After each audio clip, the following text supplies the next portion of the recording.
ہر طرح کی تعریف و توصیف، بڑائی، بزرگی، عظمت و کبریائی، حمد و ثنا اللہ وحدہ لا شریک خالق کائنات مالک ارض و سما کے لیے ہے۔ بعدہ انگنت بے شمار درود و سلام ہو اللہ کے بھیجے ہوئے برگزیدہ انبیاء اور رسل پر، خصوصاً آخری نبی جناب محمد رسول اللہ صلی اللہ علیہ وآلہ وسلم پر، جن کا تذکرہ کرنے کے لیے آج ہم بیٹھے ہیں۔ اللہ رب العالمین کا فضل ہے کہ اس نے ہمیں یہ موقع عنایت فرمایا ہے۔ اللہ رب العالمین سے دعا ہے کہ رب العالمین ہم سب کی حاضری کو قبول فرمائے اور ہمیں ہمارے کہنے سننے میں عمل میں اخلاص عطا فرمائے، اور اللہ تعالیٰ اپنی رحمت سے انہیں قبول فرمائے، دونوں جہان میں سعادت کا ذریعہ بنائے۔ معزز سامعین کرام، قصص الانبیاء کی یہ سیریز جو اللہ کے آخری نبی جناب محمد رسول اللہ صلی اللہ علیہ وسلم کی سیرت تک پہنچی ہے، اور جن کی سیرت کو تفصیل کے ساتھ ہم پچھلے 5 پروگرام سے سن رہے ہیں، آج کے 6ٹھی قسط میں جو عنوان لے کر میں حاضر ہوا ہوں وہ ہے عربوں کی سیاسی اور معاشی حالت، یعنی اللہ کے رسول صلی اللہ علیہ وسلم جن عربوں کے اندر مبعوث کیے گئے، جس علاقے کو، جن افراد کو، جن لوگوں کو اللہ رب العالمین نے اپنے آخری رسول کے لیے چنا اور دین کی تکمیل کے لیے جسے مرکز بنایا، وہاں کی حالت کیا تھی؟ جہاں بگاڑ ہو وہی اصلاح کی زیادہ ضرورت ہوتی ہے۔ یوں تو پوری دنیا کے اندر گمراہی تھی، لیکن اللہ رب العالمین نے عرب کو چنا، جو کہ دنیا کا سینٹر بھی ہے، اور اس وقت تقریباً تمام قسم کے مذاہب وہاں پائے جاتے تھے، اور جیسا کہ پچھلے دروس میں آپ نے سنا، اور اللہ رب العالمین نے جن کے بارے میں فرمایا ہے کہ اللہ تعالیٰ کا مومنوں پر یہ بڑا احسان ہے کہ اس نے انہی میں سے ایک رسول بھیجا جو ان پر اللہ کی آیتیں تلاوت کرتا ہے، کتاب و حکمت کی تعلیم دیتا ہے، ان کا تزکیہ کرتا ہے۔ وَإِنْ كَانُوا مِنْ قَبْلُ لَفِي ضَلَالٍ مُبِينٍ، حالانکہ اس سے پہلے یہ لوگ کھلی ہوئی گمراہی میں تھے۔ تو ہر طرح کی گمراہی تھی، اور جس طرح سے سارے انبیاء نے سب سے پہلے شرک کا خاتمہ کیا، توحید کا بیج بویا، توحید کا بول بالا کیا، اس کے بعد پھر سب کی اصلاح ہوتی چلی گئی۔ اس میں اگر ہم غور و فکر کریں گے تو ہمیں معلوم ہوگا کہ اللہ رب العالمین سے دوری، اللہ رب العالمین کی پہچان سے ناواقفیت، اللہ رب العالمین کا صحیح تعارف نہ ہونا، اللہ کا صحیح معنوں میں دلوں کے اندر خوف اور خشیت کا نہ ہونا، یہ تمام برائیوں کی جڑ ہے۔ یہی سے انسان کچھ بھی کرتا ہے۔ اسی لیے عرب کے اندر جہاں ہر طرح کی بت پرستی رائج تھی، جیسا کہ اس سے پہلے درست میں آپ نے ان کی دینی حالت میں سنا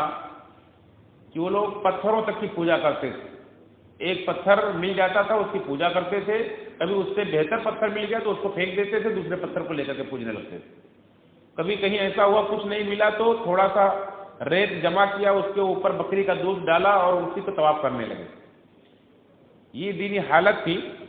اللہ رب العالمین کو بالکل بھولے ہوئے تھے۔ نام تو لیتے تھے اللہ کا، عبداللہ نام بھی رکھتے تھے، لیکن اللہ رب العالمین کی صحیح پہچان انہیں نہیں تھی۔ جیسا کہ اللہ نے فرمایا مشرکین کے بارے میں، وما قدر اللہ حق قدرہ، جیسا اللہ کو پہچاننا چاہیے ویسا انہوں نے پہچانا نہیں۔ تو اس لیے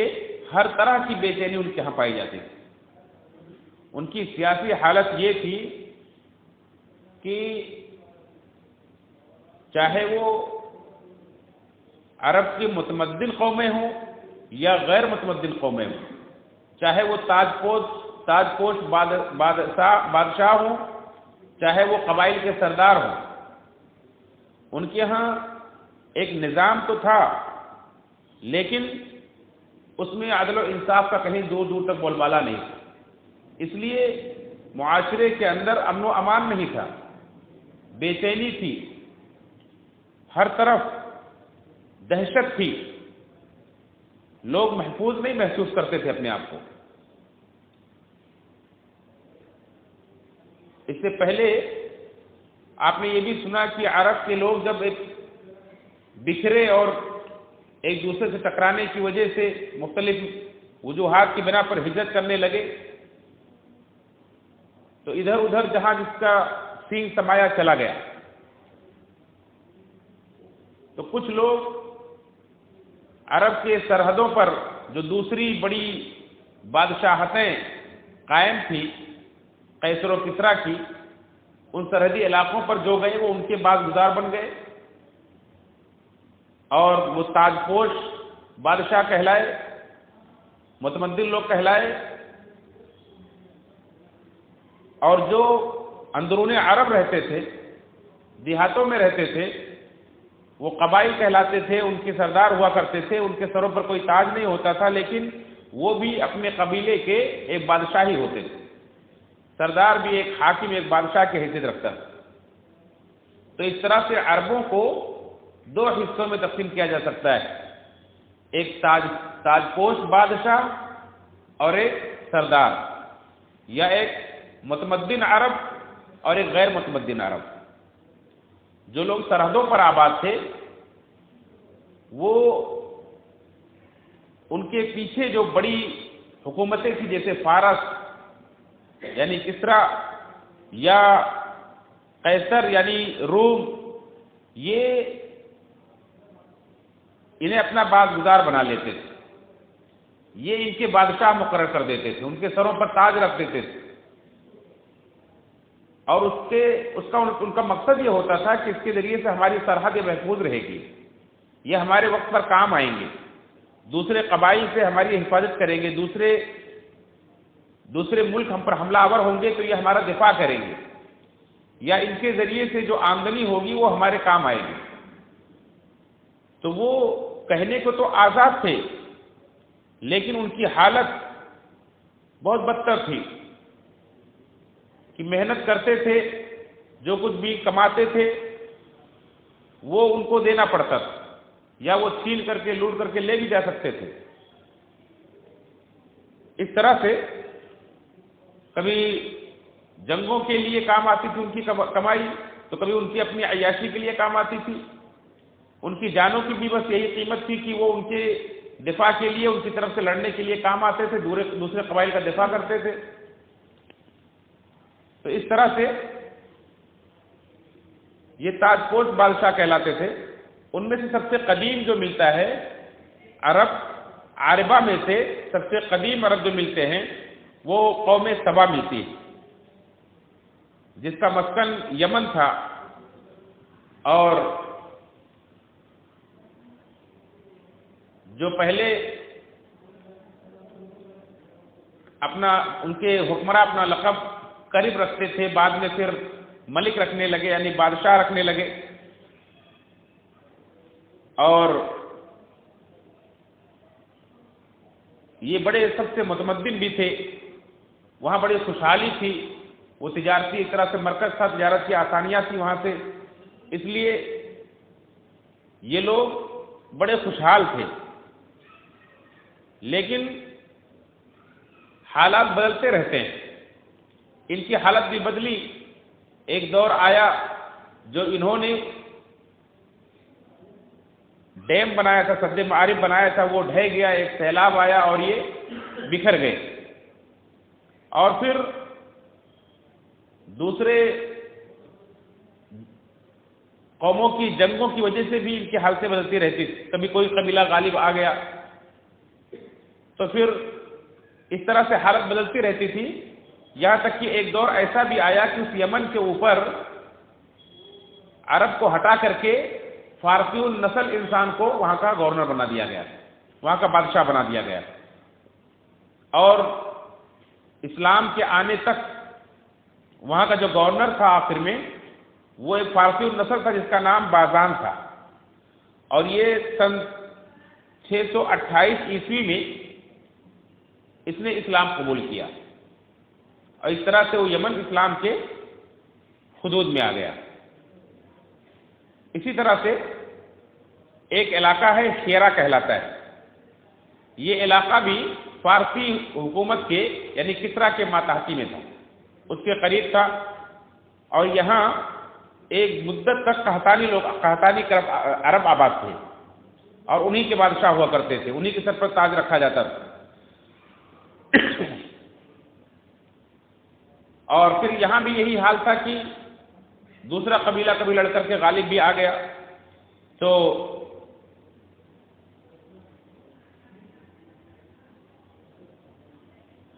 پھر بادشاہت بدل بھی جاتی تھی، یہاں تک کہ ایک دور ایسا بھی آیا کہ قبیلے لخم کے لوگ غالب آ گئے اور ان میں سے بادشاہ ہو گیا۔ آخری بادشاہ جو ان کا تھا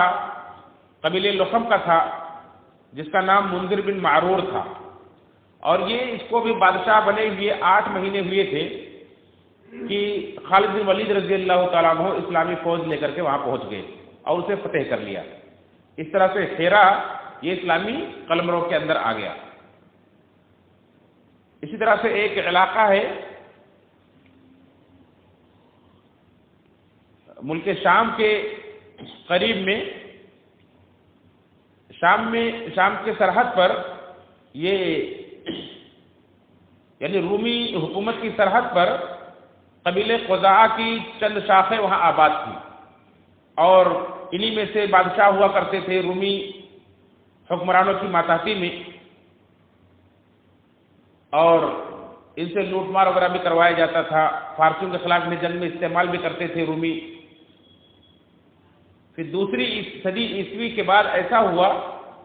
کہ قبیلے آل غسان ان کے اوپر غالب آ گئے، اور قبیلے آل غسان نے انہیں لڑ جھگڑ کر کے وہاں سے بھگا دیا، اور جب یہ غالب آئے اور رومیوں نے دیکھا کہ یہ ان سے پاورفل ہے تو انہوں نے انہیں تسلیم بھی کر لیا اور انہی میں سے بادشاہ مقرر کر دیا۔ انہیں تو بس بادشاہ وہاں کون بنے، کوئی بھی بنے، انہیں اس سے کوئی فرق نہیں پڑتا تھا، جو بھی رہے گا ان کا بازدار رہے گا، ان کے کام آئے گا۔ تو جب آل غسان آئے تو آل غسان کو رومیوں نے تسلیم کر لیا، ان میں سے بادشاہ بنا دیا، اور ان کا جو پائے تخت تھا اس کا نام تھا دومت الجندل، اس علاقے کو انہوں نے پائے تخت بنایا۔ اور یہ آل غسان یہ تقریباً 2 صدی سے لے کر کے اسلام کے آنے تک یہی غالب رہے۔ آپ جانتے ہیں کہ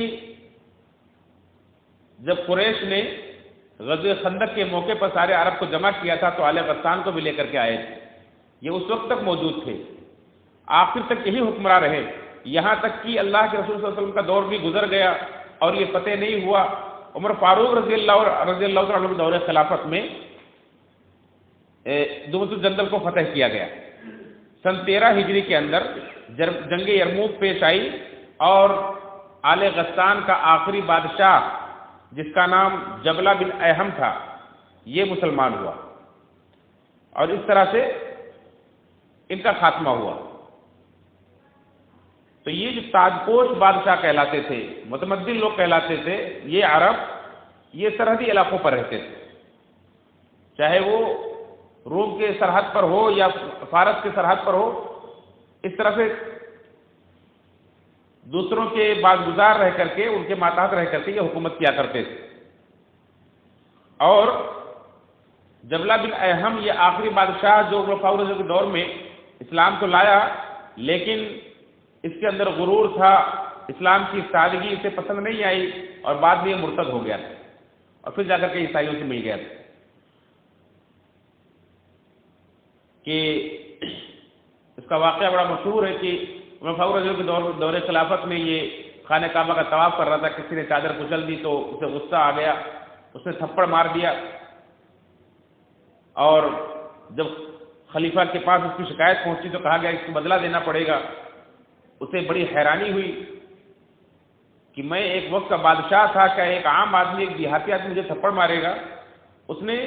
اسلام ہی چھوڑ دیا، مرتد ہو گیا اور وہ جا کر کے عیسائیوں سے مل گیا۔ تو یہ یمن اور حیرا اور شام کی یہ بادشاہتیں تھیں۔ اندرون عرب جو حال تھا اس میں سب سے زیادہ متمدن اگر کوئی شہر تھا تو وہ مکہ تھا، اور وہاں کی حکومت جو قبائلی حکومت تھی، سرداری حکومت تھی. یہاں شروع میں 137 سال تک حضرت اسماعیل علیہ السلام زندہ رہے، انہوں نے حکومت کی. اس کے بعد ان کے جو 2 بیٹے تھے قیدار اور نابت، ایک کے بعد دیگرے، ان دونوں نے حکومت کی. پھر قبیلہ جرہم جو وہاں آباد تھا، ان میں سے ایک شخص جس کا نام مزاح بن عمر جرہمی تھا، اس نے قبضہ کر لیا اور اسماعیل علیہ السلام کی اولاد دھیرے دھیرے گمنامی کا شکار ہو گئی، ادھر ادھر بکھر گئے. اور پھر تقریباً 2000 سال تک قبیلہ جرہم اس پر حکومت کرتا رہا مکہ کے اوپر. اور اس کے بعد پھر دھیرے دھیرے اسماعیل علیہ السلام کی اولاد میں سے بعض قبیلے آتے رہے، حملہ آور ہوتے رہے، پھر وہ وہاں سے نکلتے بھی رہے، یہاں تک کہ سب سے آخر میں قصی، اللہ کے نبی صلی اللہ علیہ وسلم کی سلسلہ نسب میں ایک نام ہے قصی، یہ غالب آئے. اور قصی جب آئے تو انہوں نے قریش کو اکٹھا کیا، اور اس کے بعد اللہ کے رسول صلی اللہ علیہ وسلم کی پیدائش تک اور آپ کی بعثت تک، فتح مکہ تک، پھر اس کے بعد قریش ہی اس پر غالب رہی، قریشی کو حکمرانی رہی. قصی نے پہلے وہاں حکمرانی کی اور اس کے بعد انہوں نے بہت سارے وہاں بنیادی کام بھی کیے. جیسے خانہ کعبہ کے بغل میں انہوں نے ایک گویا کہ ایک پارلیمنٹ ہاؤس بنایا، دارالندوہ بنایا، کمیٹی کے لیے، میٹنگ کے لیے ایک ہال بنایا جس میں لوگوں کی شادی وغیرہ بھی ہوتی تھی اور بہت اہم فیصلے بھی کیے جاتے تھے، اور اس کی صدارت قصی کے ہاتھ میں رہتی تھی، یہ اس کے صدر ہوا کرتے تھے. اسی طرح سے قصی بن کلاب، یہ جھنڈا بھی ان کے ہاتھ میں رہتا تھا. اسی طرح سے حجابت یعنی خانہ کعبہ کی پردے وغیرہ چینج کرنا اور اس کی دیکھ بھال کرنا، یہ بھی قصی کے ہاتھ میں تھا. سقایا یعنی حاجیوں کو پانی وغیرہ پلانے کا، اور رفادہ ان کو ان کی خدمت کا، کھانا وغیرہ کھلانے کا، یہ سب ذمہ داری قصی نے اپنے ہاتھ میں رکھی تھی. باقی دوسرے ذمہ داریاں تھیں جو قریش کے دوسرے قبائل تھے ان کے اندر انہوں نے تقسیم کر دیا. پھر قصی کے بعد ان کے 2 بیٹوں میں سے ایک بیٹا عبد مناف، یہ اگرچہ عمر میں چھوٹا تھا، عبد الدار بڑا تھا، لیکن عبد مناف یہ باپ کی زندگی میں ہی اس لائق ہو گیا کہ وہ حکمرانی کر سکے. اس نے مکہ کی سرداری کو اپنے ہاتھ میں لے لیا. قصی نے کہا کہ یہ لوگ سرداری پر غالب آ گئے، سردار ہو گئے، لیکن عبد الدار سے کہا کہ میں تمہیں ان کے برابر کر کے رہوں گا. چنانچہ اس نے اپنے جتنے بھی عہدے اس کے پاس تھے، دارالندوہ کی صدارت اور لواء جھنڈے کی ذمہ داری، حجابت، سقایا، رفادہ، یہ سب عبد الدار کو دے دیا. اس طرح سے عبد مناف کے بعد پھر ان کے بیٹے ہاشم کے ہاتھ میں حکومت آئی، اور ہاشم کے بعد ان کے بھائی مطلب کے ہاتھ میں حکومت آئی. مطلب اور ہاشم یہ دونوں عبد مناف کے بیٹے تھے اور بھائی تھے. مطلب کے بعد پھر ان کے بھتیجے یعنی ہاشم کے بیٹے عبد المطلب کے ہاتھ میں حکومت آئی، جو اللہ کے رسول صلی اللہ علیہ وسلم کے دادا ہیں. تو اس طرح سے،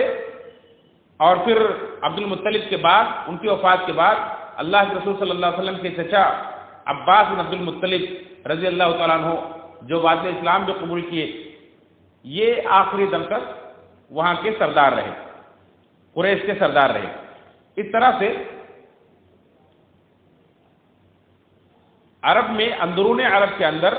جو کہ قبائلی زندگی تھی اور قبائلی سردار ہوا کرتے تھے، سب سے بڑا قبیلہ، سب سے مضبوط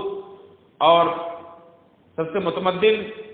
مکہ کے اندر رہنے والا قبیلہ قریش تھا، اور سب سے مضبوط یہی حکومت تھی. لیکن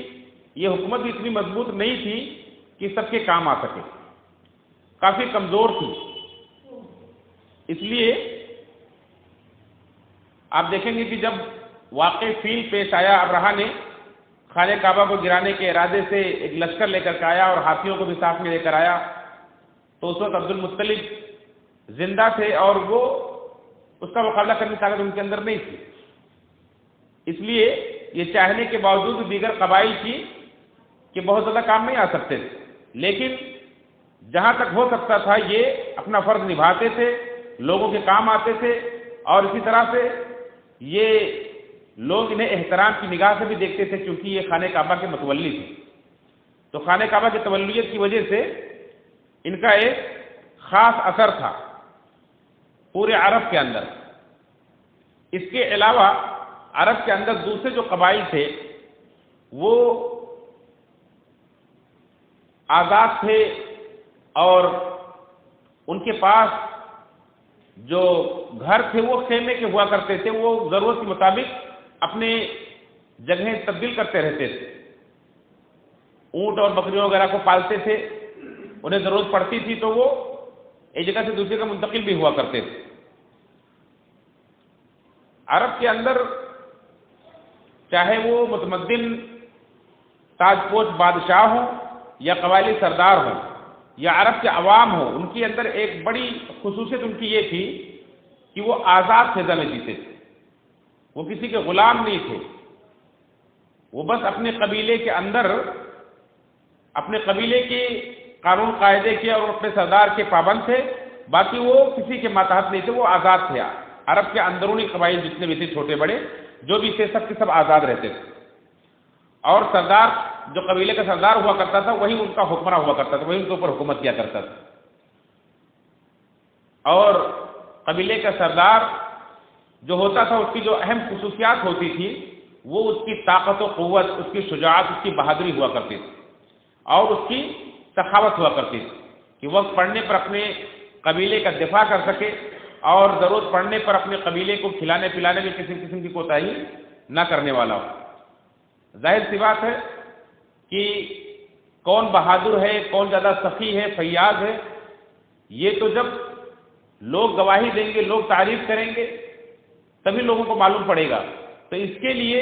شعراء کا بھرپور استعمال ہوتا تھا۔ شعراء عرب کے اندر قوم کی، قبیلے کی زبان ہوا کرتے تھے، ان کی باتوں میں بڑی تاثیر ہوتی ہے، اس لیے عرب کے اندر شعراء کا بڑا مقام تھا،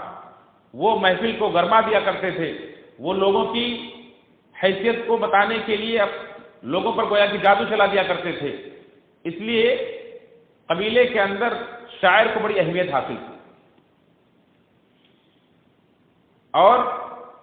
جو قبیلے کے سردار ہوا کرتے تھے انہیں کچھ امتیازی حقوق بھی حاصل رہتے تھے، جیسا کہ ایک عربی شاعر نے کہا ہے اپنے سردار کے حق کے بارے میں کہ لقل مرباع فینا والصفایا وحکمک والنشیطۃ والفضول، کہ تمہارے لیے مرباع ہے، صفایا ہے اور نشیط ہے اور فضول ہے۔ یہ مرباع، صفایا اور نشیط اور فضول کیا ہے؟ مرباع کہتے ہیں کہ مال غنیمت کا چوتھائی حصہ، قبیلہ کسی سے جنگ کرے گا، جو بھی مال غنیمت حاصل ہوگا اس میں سے 1/4 حصہ سردار کو دیا جائے گا۔ ظاہر سی بات ہے قبیلے کے سردار کا ہاتھ مضبوط ہوگا تبھی وہ سخاوت کر سکے گا، تو اس لیے اس کو یہ امتیازی حقوق حاصل تھے کہ مال غنیمت کا 1/4 حصہ سردار کو دے دیا جاتا تھا۔ اسی طرح سے صفی کہتے ہیں وہ مال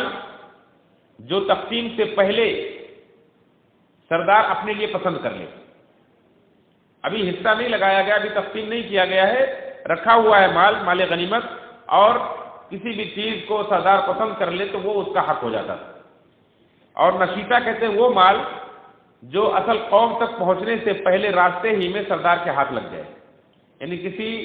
قوم سے، کسی قبیلے سے جنگ ہونے جا رہی ہے اور راستے میں کچھ مال ہاتھ لگ گیا، ابھی جنگ نہیں ہوئی ہے، جس کو کہتے ہیں مال فے اسلام کے اندر، تو یہ بھی سردار کا حق ہوا کرتا تھا۔ اسی طرح سے فضول کے معنی ہوتے ہیں بچا ہوا، یعنی جو تقسیم ہونے کے بعد جو مال بچ جاتا تھا اور اس کا تقسیم ہونا ممکن نہیں تھا، وہ اتنی مقدار میں بچا ہو، چاہے وہ اونٹ ہو، گھوڑا ہو یا کوئی سامان ہو، مال غنیمت میں سے سب کو بانٹ دیا گیا، کچھ سامان اتنا بچ گیا کہ اب اس کو بانٹا نہیں جا سکتا ہے، تو وہ بھی سردار کو دے دیا جاتا تھا۔ اس طرح سے سردار کو امتیازی حقوق حاصل تھے۔ یہ تاج پوش بادشاہوں اور قبائلی سرداروں کا حال اور ان کے حقوق میں نے بیان کیا۔ عوام کی جو حالت تھی، جو سرحدی علاقوں پر رہتے تھے، ان کی حالت مسلسل اضطراب کی رہتی تھی کہ پتہ نہیں کب کون سی جنگ کا سامنا ہو جائے، پتہ نہیں کب کون سا قبیلہ حملہ آور ہو جائے اور کب کیسا فرمان آ جائے، تو مسلسل ان کی اضطراب کی حالت رہتی تھی، بے چینی کی حالت رہتی تھی، اور علاقوں میں ان کے پڑوس میں رہنے والے لوگ تشدد کا شکار رہتے تھے۔ جو تاجپوش بادشاہ ہوا کرتے تھے سرحدی علاقوں کے، ان کے آس پاس جو چھوٹے چھوٹے قبائل ہوا کرتے تھے، وہ ہمیشہ بے چین رہا کرتے تھے، تشدد کا شکار رہا کرتے تھے، اس لیے اپنی خواہشات کے لیے، اپنی ضرورت کے لیے ادھر سے ادھر منتقل بھی ہوتے رہتے تھے۔ کبھی کہیں خیمہ گاڑ دیا تو کبھی خیمہ گاڑ دیا، اس طرح سے یہ قبیلے عرب کے صحرا کے اندر بھٹکتے رہتے تھے۔ اور اندرون عرب جو قبائل تھے، ان کا حال یہ تھا کہ وہاں آئے دن جنگیں چھڑ جاتی تھی، کبھی کسی نسلی تعصب کی بنا پر کسی سے جھگڑا ہو گیا اور جنگ چھڑ گئی، کیونکہ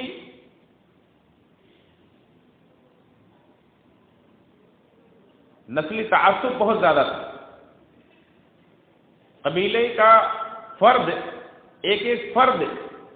پورے قبیلے کی نظر میں بہت اہمیت رکھتا تھا۔ کسی دوسرے قبیلے کے فرد نے اگر اس کے اوپر زیادتی کی ہے تو اس کے لیے پورا قبیلہ جنگ پر آمادہ ہو جاتا تھا۔ اسی طرح سے سردار کو یہ مقام حاصل تھا کہ سردار اگر کسی بات پر ناراض ہو کر کے ہتھیار اٹھا لے تو سارا قبیلہ اس کے پیچھے ہتھیار لے کے کھڑا ہو جاتا تھا۔ یہ نہیں پوچھتا تھا کہ سردار کی ناراضگی کی وجہ کیا ہے۔ یہ حالت تھی۔ اسی طرح سے کبھی ایسے ہی کھانے پینے کی کمی ہوئی تو لوٹ مار کے لیے لوگ نکل پڑے، تو کسی قبیلے کی شامت آ جاتی تھی، اسے لوٹ لیا جاتا تھا۔ یعنی بڑی بے چینی تھی، بہت ہی بدامنی تھی۔ اسی طرح سے مذہبی اختلاف کی بنا پر بھی کبھی کبھی جھگڑے ہو جایا کرتے تھے۔ کسی نے کسی کے مذہبی معاملات میں دخل اندازی کر دی، کچھ بے حرمتی کر دی، کوئی بات ہو گئی، چاہے وہ حقیقت میں کی یا پھر غلط فہمی کی بنا پر ہوئی یا کسی بھی بنا پر، کسی وجہ سے آئے دن کسی نہ کسی وجہ سے جنگیں چھڑ جایا کرتی تھی۔ جیسا کہ علامہ حالی نے شاہنامہ اسلام کے اندر عرب کی حالت بیان کرتے ہوئے اس چیز کو بیان کیا ہے کہ کبھی پانی پلانے پہ جھگڑا، تو کبھی اپنے گھوڑا آگے بڑھانے پہ جھگڑا، کبھی کسی بات پہ جھگڑا ہو جایا کرتا تھا۔ اور جیسا کہ میں نے ذکر کیا کہ عوام کی حالت یہ تھی، وہ کہتے تھے کہ بس ہم اپنے قبیلے کے ایک فرد ہیں، اور قبیلہ اگر صحیح راستے پر چلے گا تو ہم بھی صحیح راستے پر چلیں گے، وہ گمراہی کا راستہ اختیار کرے گا تو ہم بھی گمراہی کا راستہ اختیار کریں گے۔ یہ ان کا حال تھا۔ چنانچہ ایک شاعر کہتا ہے کہ وما انا الا من غزیہ ان غوت غویت وان ترشد غزیہ ارشد۔ غزیہ ایک قبیلہ ہے، تو اس قبیلے کا شاعر کہتا ہے کہ میں تو قبیلے غزیہ کا ایک فرد ہوں، ان غوت غویت، اگر وہ گمراہ ہوگا تو میں بھی گمراہ ہوں گا، وان ترشد غزیہ ارشد، اگر غزیہ کے لوگ ہدایت پائیں گے تو میں بھی ہدایت پاؤں گا۔ یعنی قبیلے سے بغاوت کسی بھی صورت میں ان کے ہاں ممکن نہیں تھی، قبیلے کے ساتھ میں ہر حال میں رہنا ہے۔ جیسا کہ اللہ کے رسول صلی اللہ علیہ وسلم کے زمانے میں بھی جب قبیلے بنو حنیفہ کے ایک شخص نے، مسلمہ کذاب نے نبوت کا دعویٰ کیا، تو اس کے قبیلے کے بعض افراد نے کہا کہ ہمیں معلوم ہے کہ مکہ میں آنے والے نبی محمد صلی اللہ علیہ وسلم سچے نبی ہیں، اور ہمارے قبیلے کا مسلمہ یہ جھوٹا نبی ہے، لیکن چونکہ وہ ہمارے قبیلے کا ہے اس لیے ہم اسی کا ساتھ دیں گے۔ اور آپ جانتے ہیں کہ بہت بڑی جنگ ہوئی اور بہت بڑے صحابہ اس کے اندر شہید ہوئے تھے۔ 70 قرہ اس کے اندر شہید ہو گئے تھے. اسی لیے عمر فاروق رضی اللہ تعالیٰ عنہ نے ابو بکر کو مشورہ دیا تھا کہ آپ قرآن کو جمع کروا دیجیے، ورنہ اس طرح سے اگر جنگوں میں قرآن کریم کے حفاظ صحابہ شہید ہوتے رہے تو قرآن کے ضائع ہونے کا اندیشہ ہے.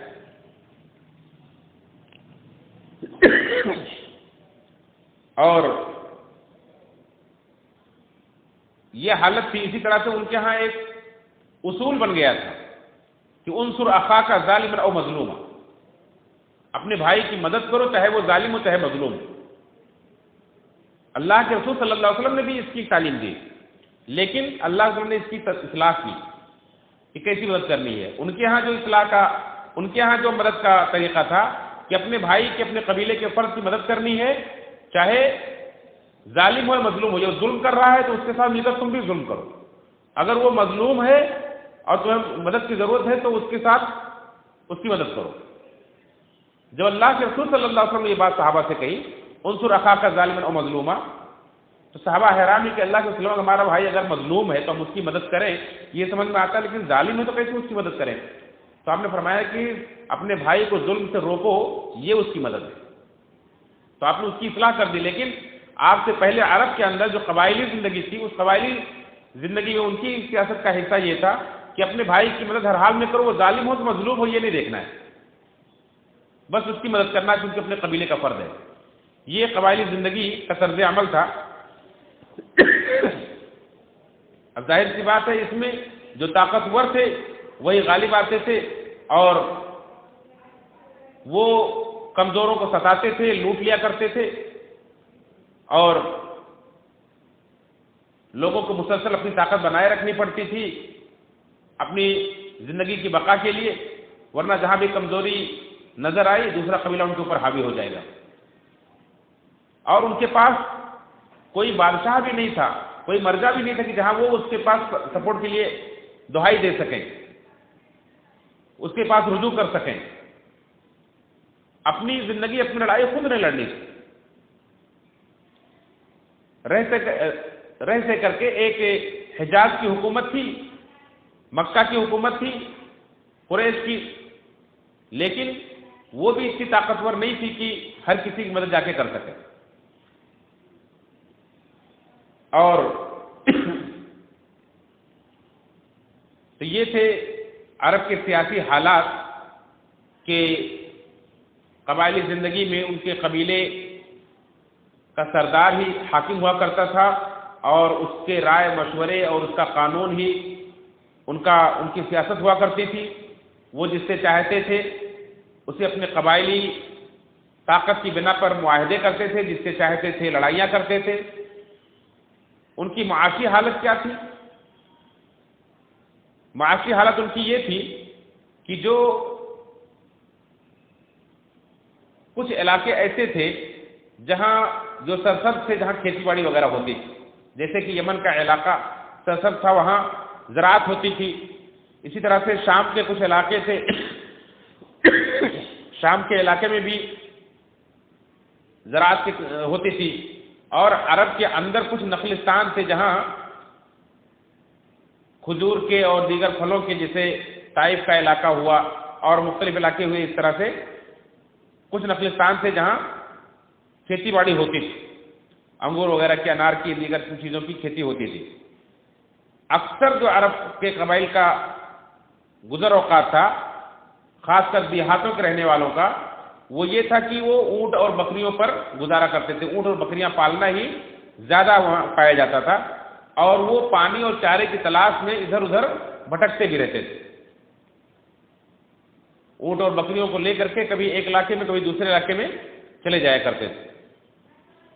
عموماً عرب کے اندر صنعت و حرفت نہیں پائی جاتی تھی، یعنی کاریگری وہ نہیں جانتے تھے اور نہ انہیں سیکھنے میں کوئی دلچسپی تھی. وہ اس کو حقیر سمجھتے تھے، اس کو وہ دوسروں کے غلاموں کے حوالے کیے رہتے تھے یا اجمیوں کے حوالے کیے ہوئے تھے. یہاں تک کہ خانہ کعبہ کو بھی جب خانہ کعبہ کی تعمیر کا ارادہ کیا ان لوگوں نے تو اس میں اس شخص سے مدد لی جو مصر سے ایک جہاز آیا تھا اور وہ ڈوب گیا تھا. اس میں ایک شخص ایک قبطی بچ گیا تھا اور وہی مکہ کے اندر رہنے لگا تھا. اس سے انہوں نے خانہ کعبہ کی تعمیر میں مدد لی.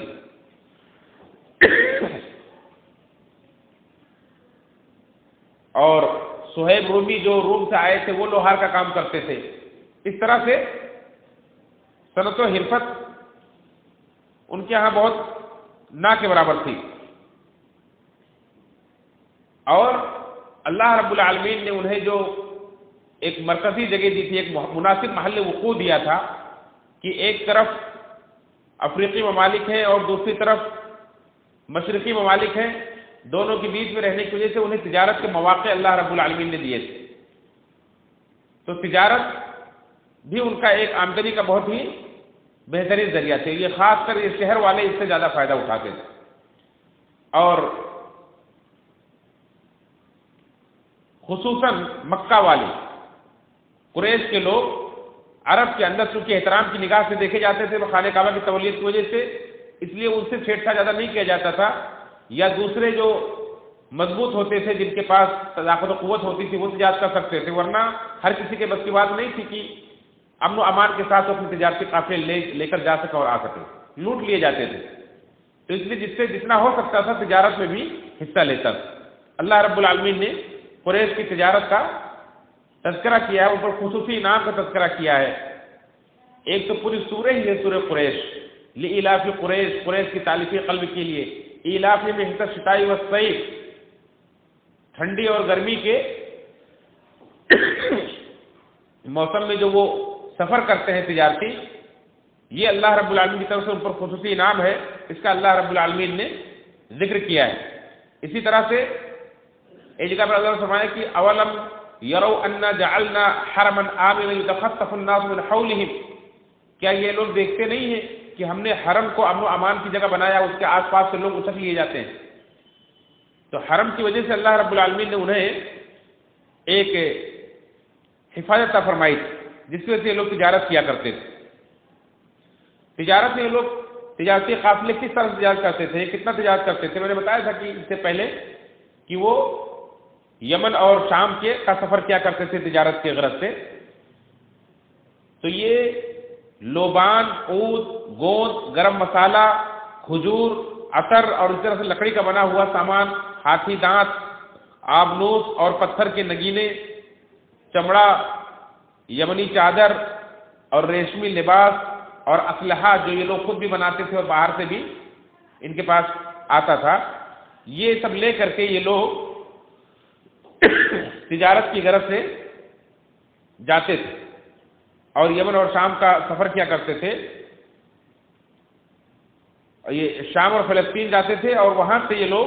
زیتون، منقع، اناج، گندم اور شام کے کپڑے وغیرہ لے کر کے وہاں سے آتے تھے اور اپنے اندر بیچتے تھے. اور یمنی لوگ، یمن کے لوگ بحری اور بری دونوں راستوں سے دور دراز دوسرے ملکوں تک سفر کرتے تھے اور تجارت کرتے تھے. اس لیے زیادہ خوشحال تھے. وہ ہندوستان تک کا سفر کرتے تھے، انڈونیشیا کا سفر کرتے تھے. اس طرح سے بعد میں اسلام جب آیا ان کے پاس تو وہی یمن کے لوگ اسلام کے سب سے بڑے معاون بھی بنے. اسی تجارتی سفر کی بنا پر انہیں دور دور تک پہنچایا بھی. اور عرب کے اندر سودی کاروبار بھی بہت پھیلا ہوا تھا اور یہ زیادہ تر یہودی لا کر کے پھیلائے ہوئے تھے. جو مدینہ کے قریب آباد تھے، خیبر کے اندر آباد تھے، یہ یہودیوں کی وجہ سے عرب کے لوگوں نے بھی ان سے سیکھا اور یہ بھی سودی کاروبار کرتے تھے. جیسا کہ اللہ کے رسول صلی اللہ علیہ وسلم جب مکہ فتح کیا تو اس وقت آپ نے کہا کہ جاہلیت کا سارا سود میں ختم کرتا ہوں، سب سے پہلا سود اپنے چچا عباس کا اپنے پیروں تلے روکتا ہوں. تو اس طرح سے سودی کاروبار بھی یہ لوگ کرتے تھے. عرب کے اندر کچھ بازار بھی تھے، لیکن یہ بازار عام دنوں میں نہیں لگا سکتے تھے. اتنے خطرات تھے قبائل کے لوٹنے کے کہ یہ صرف حرمت والے مہینوں کے اندر ہی لگا سکتے تھے. جیسے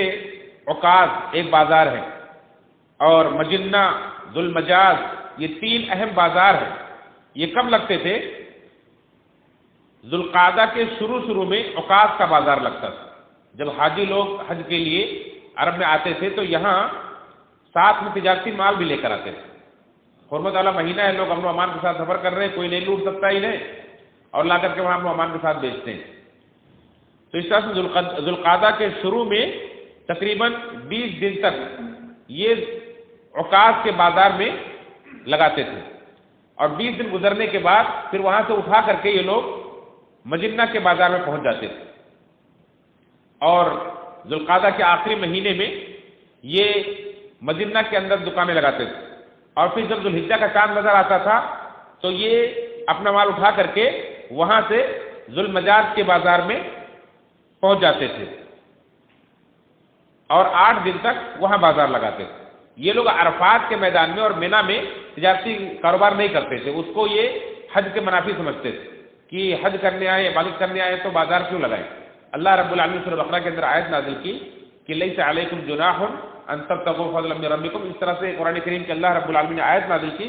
کہ حج کے دوران بھی تم کاروبار کرو تو کوئی حرج کی بات نہیں ہے، دکانیں لگا سکتے ہو، کاروبار کر سکتے ہو۔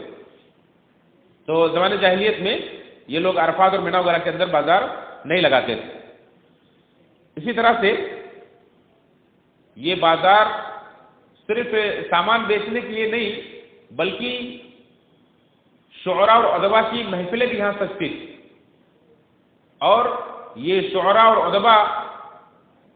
بازار کو بہت رونق بخشتے تھے اور اپنے کلام کے ذریعے سے بڑی شہرت پاتے تھے، اپنے قبیلے کا نام بلند کرتے تھے، سردار کا نام بلند کرتے تھے، اور زبان کی بھی بڑی مدد ملتی تھی ان سے۔ اس طرح سے انہیں ایک خاص مقام حاصل ہوا کرتا تھا بازاروں میں۔ یہ پرانے واقعات اور قصے اور جنگوں کے حالات کو سنا کر کے لوگوں کی محفلیں گرم کیا کرتے تھے۔ تو شعراء کے لیے بھی یہ بازار بہت ہی بڑی آمدنی کا ذریعہ ہوا کرتے تھے۔ یہ تھے عرب کے سیاسی اور معاشی حالات، اور انشاءاللہ اگلے درس میں آپ عرب کے اندر کے جو دیگر حالات، ان کے معاشرتی، ان کے رہن سہن کیسے تھے، ان کے اخلاق وغیرہ کیسے تھے، اخلاقی حالات انشاءاللہ آپ سنیں گے۔ میں نے بڑی ہی اختصار کے ساتھ یہ چند باتیں ان کے سیاست اور ان کے معیشت کے ضمن میں رکھی ہیں۔ اللہ رب العالمین سے دعا ہے رب العالمین ہم سب کو اس ماحول کو جسے اللہ رب العالمین نے بہت ہی